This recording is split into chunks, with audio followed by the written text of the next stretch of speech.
நான் ஒரு 18, 17லயே புலால் மறுக்கணும்னு உயிர் இறக்கத்தினால மட்டுமே யாரும் என்கிட்ட இருந்து கழிந்து திணிக்காம எனக்குள்ள உள்ளூர அது தோன்ற நான் அதுக்குதான் அதை விட்டு சில அடுத்தடுத்து வெளியில செய்த உணவுகள் எல்லாமே தவிர்த்துட்டாங்க. வெளியில எந்த பொருளும் இப்போ வரைக்குமே 20 ஆண்டுகள் பக்கமா வெளியில எந்த ஒண்ணு செஞ்சாலும் திங்க மாட்டேன். அந்த உயிரிழக்கத்துல முதல் படி கொலை தவிர்த்தல். ஒரு உயிரை கொல்வதையும் கொன்ற உயிரை உண்பதையும் தவிர்த்துட்டாலே போதும்யா.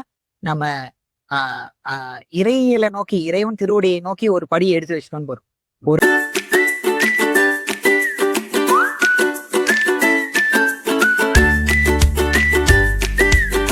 ஹை ஃப்ரெண்ட்ஸ், நான் உங்களுக்கு மூணாய் கண்பாலா. இன்னைக்கு பார்த்தீங்கன்னா ஒரு சிறப்பான இடம். ஒரு ஸ்டாலை சந்திச்சேன் சென்னையில். அந்த ஸ்டாலில் எழுதியிருக்கிறது என்னன்னு படிக்கிறேன் பாருங்க. ஒரு குறளும் அதன் பொருளும் படித்து ஒரு அமுதம் பெற்று உண்டு சுவைக்கலாம் வாரீர் அப்படின்னு சொல்லி நம்ம சேலத்துலேருந்து நம்ம சிவக்குழுந்த ஐயா வந்திருக்கிறாரு. இது சரியா படிச்சாங்கன்னா அவனுக்கு இடிச்ச கடலை உருண்டை தராரு. இதுக்கு யார்த்தையும் காசு வாங்குறது இல்லை. நோக்கம் என்னன்னா, அவரோட வள்ளுவர் சொன்ன அந்த அறத்தை பின்பற்றி அது எல்லாரும் பயனடையணும். இந்த காலத்துக்கு என்ன விஷயம் தேவைப்படுமோ அது அத்தனையுமே இவர் அவருக்கு உள்ளுக்குள்ள பல உந்துதல், இறைவனோட அருள் பல ஒரு செய்யுள்ளாம் எழுதி பல ஒரு வாழ்வியல் தீர்வுலாம் கொடுத்துட்டு இருக்கிறாரு. இன்னைக்கு அப்பேற்பட்ட சிறந்த நபர் நம்ம சிவக்குழுந்த ஐயாவை தான் சந்திக்க வந்துட்டு இருக்கோம். உங்க பேரு சிவக்குழுந்துன்னு கேள்விப்பட்டேன். பட் உங்களோட உண்மையான பேர் என்ன? எதுக்காக சிவக்குழுந்துன்னு மாத்தி? உண்மையான பேர் சிவக்குழுந்து தான் ஐயா. அதை தெரிஞ்சுக்காம வீட்டுல வச்சிருந்த பேரை இத்தனை ஆண்டு இருந்தோம். அது என்னன்னா சுரேஷ் இருந்தது. தமிழோட அருமை பெருமை இறைவன் உணர்த்த தொடங்கினார். அதுக்கடுத்து இந்த பேரை என்னாலும் சொல்ல முடியல. அம்மா அப்பா வச்சிருந்த பேரை தமிழ்ல பேர் வேணும், அது பழந்தமிழா இருக்கணும், ஓரிரு எழுத்துக்களாக இருக்கக்கூடாது, 2, 3 சொற்களாக இருக்கணும்னு விண்ணப்பம் இருக்கு. எனக்கு இறைவன் அது திருவெழுப்பாளர்னு எனக்கு காட்டி அருள் செஞ்சாருங்க. பரசிவ வணக்கம்ட்டு திருவிலங்க சிவயோக சித்தியலாம் விலங்கன் ஒரு பாட்டு. அதுல சிவக்குழுந்தேன்னு முடியும். அதுக்கப்புறம் அந்த பெயரையே நான் அரசு பதிவேட்டுல பதிவு செய்துட்டேன். ஓகே. அப்போ உங்களை பார்க்கும்போது நீங்க ஒரு குறளோ ஒரு தமிழ் செய்யுளோ படிச்சா பாத்தீங்கன்னா கடலை இது எதுக்காக இதை ஆரம்பிச்சிங்க? இது குழந்தைங்களுக்காக கொடுக்க தொடங்குமாங்க. முதல்ல நோக்கம் வளரிளம் தலைமுறையை தமிழ் சார்ந்த தமிழ் மரபு சார்ந்த வாழ்க்கையை நோக்கி திருப்பணும் அப்படின்ட்டு. அப்போ அவங்கள எப்படி திருப்புறதுன்னா, கொஞ்ச நேரமாவது நம்ம கூட உட்கார வைக்கணும். அப்ப என்ன பண்ணலாம் அப்படிங்கிறப்போ இறைவன் உணர்த்தணும்லாம். நம்ம நஞ்சில்லா உணவை சுற்றி பேசி பயன் கிடையாது. சுவையை ஊட்டணும். சுவையை ஊட்டணும்னா அவங்க தேடி பெற முயற்சி பண்ணுவாங்க. இல்லைன்னா தானே உற்பத்தி செய்ய முன் வருவாங்க. அப்ப மரபு வாழ்வு, மரபு கல்வி நோக்கி அவங்க தன்னால திரும்பிப்பாங்க அப்படின்னு உணர்த்தி அழுது. சரி, என்ன பண்ணலாம் அப்படின்னு உள்ளத்தளவிலே திரும்ப வினா. அதுக்கு விடையளித்தார். நம்ம இயற்கையான முறையில விளைந்த கடலை வெள்ளம் வாங்கி உரல்ல வழக்கையை கூட இடிச்சு என்ன பண்ணுவோம்னா, இடிச்சு உருண்டை பிடிச்சுப்போம். ஒரு குறள் பார்த்து படிச்சா, ஒரு செயல் சொன்னா, 108 முறை மந்திரம் சொன்னா, தொலைக்காட்சி பக்கம் அலைபேசி பக்கம் போகாம கம்முன்னு கொஞ்ச நேரம் உட்கார்ந்துருந்தா ஒரு உரண்டல் கொடுக்க தொடங்கணும். அதுக்கடுத்து வீட்டில் பிள்ளை நன்மக்கள் பேரு இயற்கையா கண்மூடித்தனமாக இல்லாது முழுமையா அது என்னங்கிறத விளங்கிக்கிட்டு அந்த அறிவை பெற்று உள்ளத்தளவிலும் உடல் அளவிலையும் தேர்ச்சி பெற்றுட்டு இது அரசு நமக்கு கொடுத்துருக்கிற உரிமை. ஆனா இன்னைக்கு இருக்கிற பெண்களுக்கு அது தெரியாது. மருத்துவமனைக்கு போய் தான் பெற்றெடுத்துக்கணும்னு ஒரு அதுதான் அவங்களுக்கு தெரிஞ்சிருக்குங்க. இதை மக்கள் அரசு நமக்கு கொடுத்துருக்கிற உரிமை, இது பெண் உரிமை அப்படிங்கிறத மக்களுக்கு விழிப்புணர்வா நடத்திட்டு இருக்காங்க. அவங்களுக்கு கொடுக்க தொடங்கணும். தாய் வீட்டு சீரா அவங்கள ஊக்கப்படுத்தணுங்கிறதுக்காக கொடுக்க தொடங்கும். அது அதை ஊக்கப்படுத்துறதுக்காக மட்டும் இல்லாம அவங்க ஈண்டெடுக்கும் மக்களுக்கு எப்படி நான் என்னோட பெயரை மாத்திக்கிட்டணும், அதே போல அவங்க வைக்கிறப்பையும் நல்ல தமிழ் பெயரை வைக்கணும் அப்படின்ட்டு ஓரிரு எழுத்துக்கள் அல்லாது 2, 3 சொற்கள் இறையருளாளன், அன்பருள் அறிவன், அன்பருள் அறிவன், நெடுநல் வாழி, நம்பினல் வாழ்வன், இது போன்ற பெயர்கள் எல்லாம் கொடுக்க தொடங்கணும். அவங்களும் ஏத்துக்கிட்டாங்க. ஏன்னா தாய் வீட்டு சீர். ஆனா பெயர் வைத்து மட்டும் நகர்றது நோக்கம் கிடையாது. அடுத்து தமிழ் கூறும் அறங்கள்ல முதன்மையானதை அவங்க உடனடியாக பின்பற்றுறாங்களோ இல்லையோ, நம்ம குரலுக்கு செவி சாய்க்கணும், அது அவங்களுக்குள்ள விதைக்கணும் அப்படிங்கறது நோக்கத்தோட தான் அது செய்ய தொடங்கும். இப்போ இன்னொரு விஷயம் பாத்தீங்கன்னா, இப்போ இது மாதிரி ஒரு தமிழ் பாட்டு எழுதுனா அது மாதிரி குறுக்குறது அப்படின்ட்டு.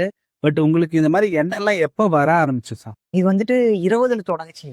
ஆனா அப்ப தெரியாது இறைவன் தான் நம்மள இப்படிலாம் நடத்திட்டு வரான் அப்படின்னு. நான் ஒரு 18, 17லயே புலால் மறுக்கணும்னு உயிர் இறக்கத்தினால மட்டுமே யாரும் என்கிட்ட இருந்து கழிந்து திணிக்காம எனக்குள்ள உள்ளூர அது தோன்ற நான் அதுக்குதான். அதை விட்டு சில அடுத்தடுத்து வெளியில செய்த உணவுகள் எல்லாமே தவிர்த்துட்டாங்க. வெளியில எந்த பொருளும் இப்போ வரைக்குமே 20 ஆண்டுகள் பக்கமா வெளியில எந்த ஒண்ணு செஞ்சாலும் திங்க மாட்டேன். வெளியிலன்னா ஹோட்டலு எதுவுமே அப்ப எப்படி திங்க் பண்ண இப்ப நீங்க என்ன வீட்டுல ஏதாவது செஞ்சா எடுத்துப்பேன். இப்ப நம்ம வீட்டுக்கு வர நீங்க ஏதாவது செஞ்சு கொடுத்தா எடுத்துப்பேன், இல்லைன்னா எடுத்துக்க மாட்டேன். இது கூடவே வந்துட்டு மருத்துவமும் வந்துட்டு குறிப்பா மாற்று மருத்துவம் பக்கம் போகவே இல்லை. 20 ஆண்டுகள் பக்கம் ஆயிடுச்சு.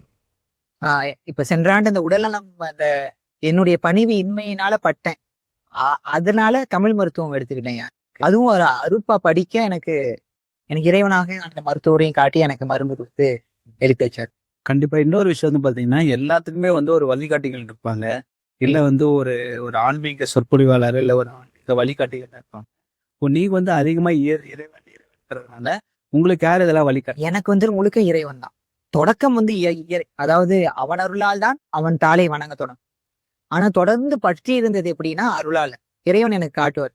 எனக்கு ஒண்ணு நடத்தி எனக்கு ஒண்ணு கொடுப்பாரு. ஒரு சொல்ல கொடுப்பாரு. அது செயலாக இருக்கும். ஒரு தலைப்பு, ஒரு முன்னுரை, ஒரு பாடல், ஒரு விளக்கங்களா இருக்கும். அதே கருத்தோட அதே எனக்கு என்ன கொடுத்தானோ அதே பொருள் இருக்கும், அதே கருத்து இருக்கும். ஆனா அது வேறு ஒரு சொற்கள்ல இருக்கும். உங்களுக்கு வேறு ஒரு அருளாளருக்கு அது கொடுத்திருப்பாரு. எனக்கு அதை காட்டுவார். உனக்கு மட்டும் இதை நடத்தல, இவங்களுக்கும் பாரு இப்படிதான் நடத்தியிருக்கேன், இது வேற சொல்லுன்ட்டு. அதை நான் மனனம் செஞ்சுட்டேன். ஏன்னா எனக்கு கொடுத்ததுன்னு சொல்லி உங்ககிட்ட சொன்னா நீங்க கேட்க மாட்டீங்க, பெரும்பாலும் கேட்க மாட்டாங்க. இப்ப எனக்கு மட்டும் கொடுக்கல, இவங்களுக்கு இப்படி கொடுத்துருக்காங்க பாருங்கன்னா, அவங்களுக்கு தெரிந்த முகத்தை நான் அப்படி சொல்லி சொன்னேன்னா உறுதியா அதை ஏத்துப்பாங்க. அதுக்காக எனக்கு காட்டுவார். அதை மனனம் செஞ்சுட்டு அதை உள்ள முருகி ஓதும் போது எனக்கு நடத்தின மாதிரியே அவங்களுக்கு நடத்தியிருக்காரு, இல்ல அவங்களுக்கு நடத்தின மாதிரியே எனக்கும் நடத்தியிருக்காங்கிறப்போ நம்மளுக்கு ஒரு மகிழ்வு இருக்குல்ல. அந்த மகிழ்வு அந்த நிகழ்வு என்ன செய்யணும், அடுத்த ஒரு கருத்தை எனக்கு கொடுக்கும். அடுத்த ஒரு பாடல் எனக்கு பாடலாக அடுத்த ஒரு விளக்கமாக, அதுக்கு ஒரு தலைப்பு வந்து தொகுத்துருவேன். இதை பத்தி செய்வேன். இதை பார்த்துட்டு பேசுவாங்க, திருமந்திரமா, தேவாரமா, திருவாசகமா, திருவருட்பாவான்னு இப்படி கேட்பாங்க. எந்த சித்தர் எழுதுன்னு கேட்பாங்க. யாரும் இல்லையா, எனக்கு இறைவன் உள்ள உணர்த்தினது நான் எழுதுறேன் அப்படிப்பேன். இது ஒரு பக்கம் பணிவு இன்மையும் நிறைய பட்டுச்சோம்.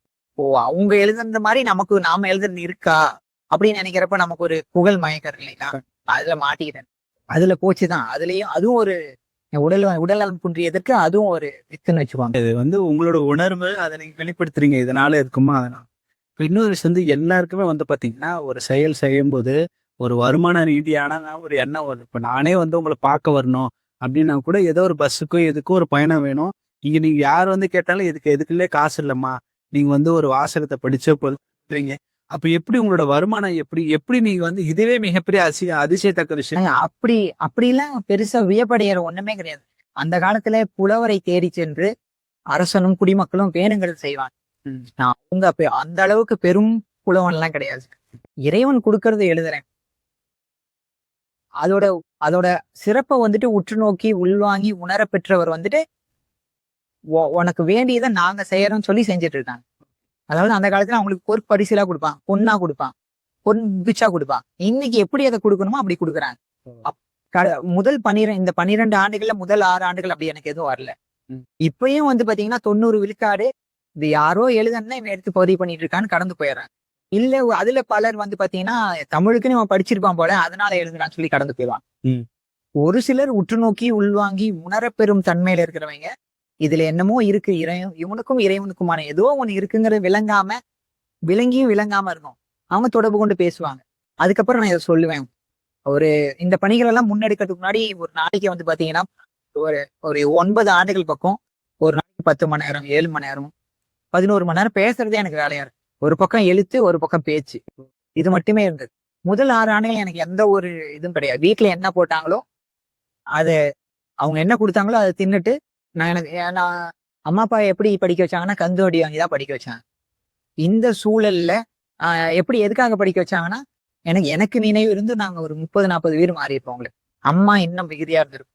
அப்ப அவங்களுக்கு என்ன விருப்பம் இருந்ததுன்னா நோக்கம்னா செய்வான், படிப்பான், ஒரு வேலை தொழில் செய்வான், பொருள் ஈட்டுவான், ஒரு நிலம் வீடு கட்டுவோம், நிலம் வாங்குவான் வீடு கட்டுவாங்கிற எதிர்பார்ப்புல இருக்கு. அதுல இருந்து நான் சான்றிதழ் கூட வாங்கலன்னா எப்படி இருக்கும்னு நினைச்சு பாருங்க. அதானே இந்த ஒன்று அப்படி ஒரு சூழல்ல அம்மா கூட பிறந்தவங்க 10 பேர், அப்பா கூட பிறந்தவங்க 12 பேர், அவங்க எல்லாம் பேரம் பேத்தி எடுத்துட்டாங்க. சின்ன சின்ன பிள்ளைங்க தான் வந்து சட்டையை பிடிக்கும். ஏன் மாமா இப்படி இருக்கிற, ஏன்ப்பா இப்படி இருக்கிற அப்படின்னு. அப்படிலாம் இருக்கும்போது நான் இறைவன்கிட்ட கேட்கிறேன். எனக்கு என்னோட வினைகள் வந்துட்டு என்ன குத்துதே கிடையாது. நான் யாரையும் குற்றம் குறை சொல்ல மாட்டேன். அப்படி இருக்காது. ஏன்னா அப்படிதான் நடத்தி கொண்டு வந்தார். அதனாலதான் இறைவன் இங்க வந்துட்டு நம்ம கூட உறவாடலும் உரையாடலும் வந்துட்டு அதனாலதான் ஈர நெஞ்சும் ஈகை குணமும் இந்த குணநலங்கள்லாம் இருந்ததுனாலதான் பெருசா எந்த தவமோ இல்ல பெருசா எந்த வழிபாடோ இல்லைன்னா கூட வந்து அவனா தேடி வந்ததை வந்துட்டு இப்படிதான் நான் உணரப்படுறேன். இதுக்கு ஒரு சொல் கொடுத்தாரு, இறைஞ்சி நான் கேட்காது இறங்கி வந்த இறைவனை எனக்கு காட்டிவர். நான் பெருசா கேட்டெல்லாம் வாங்கவே இல்லையா, அவனா வந்த ஒண்ணுதான். அப்படி இறைவன்ட்ட கேட்கிறேன் நான். என்னோட வினைகள் வந்துட்டு உன்னையே இறுக்கி பிடிச்சிருக்கிறேன். இந்த 5-6 ஆண்டுகளா பிடிச்சு 15ல தொடங்குது, 14ல தொடங்க 20 வரைக்கும் பிடிச்சிட்டு இருக்கேன். அவங்க இறுக்கி பிடிச்சிருக்கேன். ஒரு பக்கம் கடுமையான போராட்டம். நான் எங்க சுத்தினாலும் எந்த பக்கம் திரும்பினாலும் அடி விடுது. உற்றார் உறவினர், அங்கங்க வீடு மாறுற இடத்துல நண்பன், தோழியர், இந்த மாதிரிலாம். அப்ப கேட்கிறேன் நான், என்னோட வினைகள் என்னை வந்துட்டு குத்துதே கொடையுதே இவங்க மூலியமா அப்படின்னு கேட்க, அப்ப இறைவன் கொடுத்த விடைதான் வந்து பாத்தீங்கன்னா இந்த 4 சீர்கள். இந்த வினா வந்துட்டு நான் குத்துதே கொடையுதேங்கிறேன். விடை எப்படி அளிக்கிறான்னா, இதை என்கிட்ட விளையாடவும் செய்வான். விடை வந்துட்டு இனியவன் இயக்கி இனியம் நீக்கும் இனியவன் இயக்கும் இனியதா இருக்குங்கிறான். அடி வலிக்குதேங்கிறேன். அதெல்லாம் இல்ல, நல்ல இன்பமா இருக்கும் அப்படிங்கிறான். எப்படி இருக்கும் உங்களுக்கு? ஆனா இதுக்குள்ள பொருள் எனக்கு மறைப்பொருளை எனக்கு உணர்த்திட்டான்.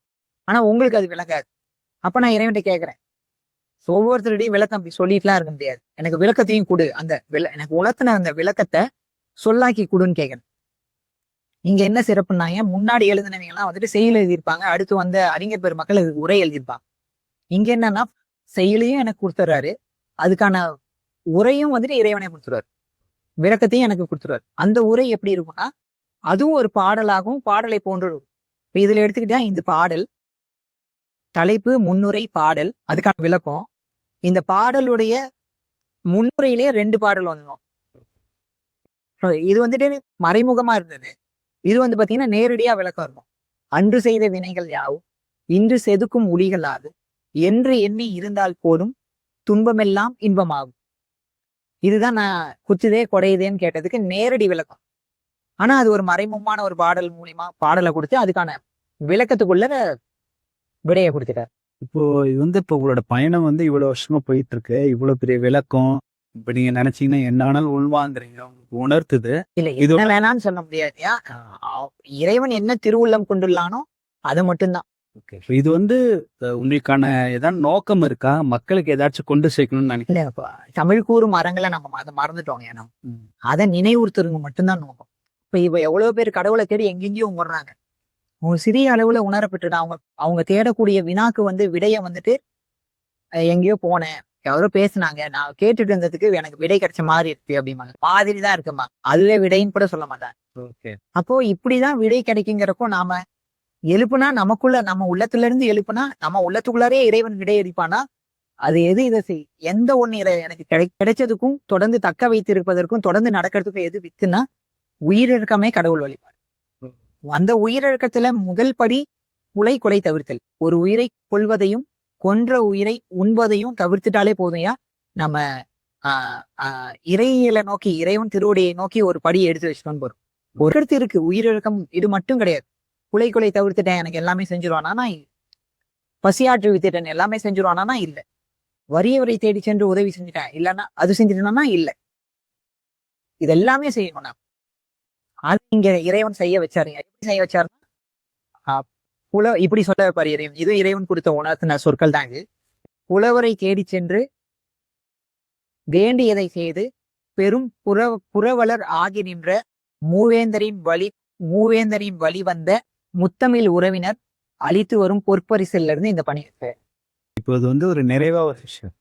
இப்போ வந்து எல்லாருக்குமே வந்து பாத்தீங்கன்னா ஒரு வியப்பு தான். இப்போ வந்து எல்லாம் வந்து நாகரிகமா பெருசாயிடுச்சுன்னு ஒரு எண்ண ஓட்டத்துல இருக்கும்போது, இல்ல நான் வந்து புலவர் சம்பந்தமா ஒரு இறை உணர்வு இருக்குன்றதே வந்து பல பேர் ஒரு ஆச்சரியமாவும் காலத்துக்கு உதவுமாப்பா அப்படின்ற ஒரு எண்ண ஓட்டம் இருக்கும்போது, பல பேருக்கு ஒரு பிரச்சனைனா கண்டிப்பா வந்து பாத்தீங்கன்னா இறை உணர்வாளர்களை தான் தேடுறாங்க.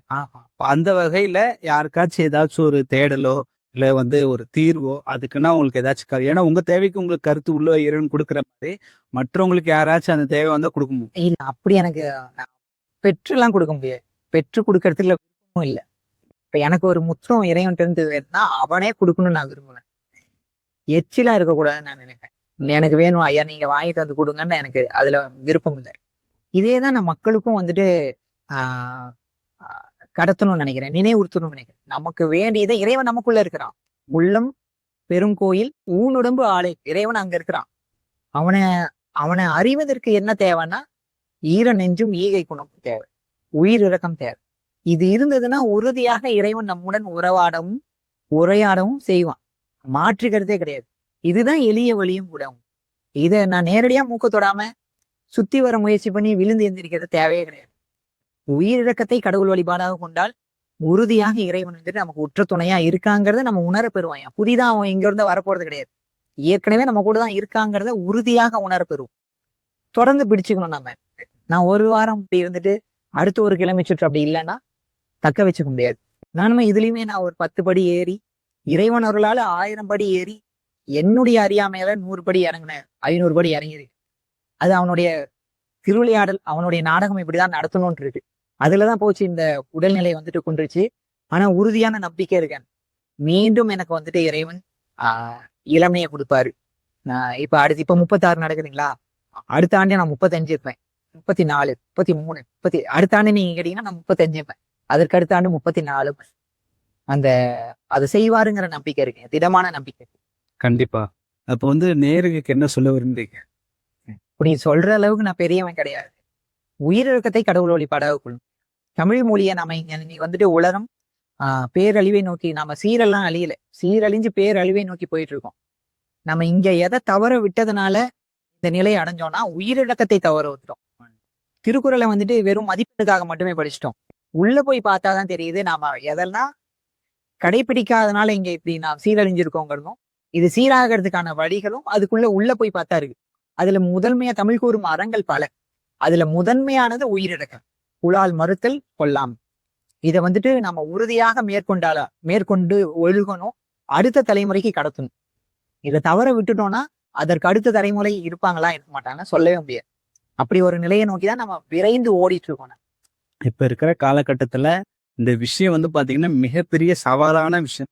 ஏன்னா குழந்தை ஒரு 4 வயசு ஆனவே குழந்தை முட்டை இல்லாம சாப்பிட மாட்டான், குழந்தை சிக்கன் தான் நல்லா சாப்பிடுவான்றது பெருமைக்குரிய தாய்மார்கள் வந்து அதிகமாயிட்டாங்க.